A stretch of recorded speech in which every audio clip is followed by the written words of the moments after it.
મિત્રો, આ કવિતા તમામ માતાઓને શેર કરજો જે પોતાના ઘર, સમાજ અને કુટુંબ માટે સમર્પિત છે. તો શું કહે છે દિલીપ રાવલ સાહેબ? આ મમ્મીને કાયમની નોકરી, આ મમ્મીને કાયમની નોકરી. 12 મહિના અને 24 કલાક એ તો કરતી આખા ઘરની ચાકરી. આ મમ્મીને કાયમની નોકરી, આ મમ્મીને કાયમની નોકરી. મેડિકલ લીવ નહીં, પ્રોવિડન્ટ ફંડ નહીં, મળતી ક્યાં એને કોઈ સેલરી.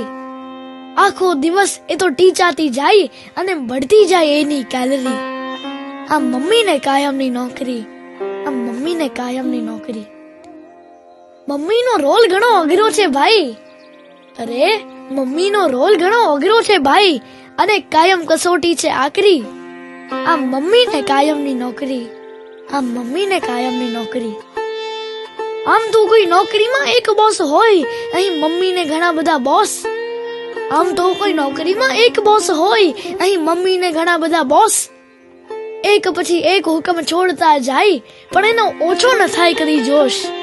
અને મમ્મી બન્યા પછી ભૂલી જવાય કે મમ્મી પણ હતી ક્યારેક છોકરી. આ મમ્મીને કાયમની નોકરી, આ મમ્મીને કાયમની નોકરી. દિલીપ રાવલ.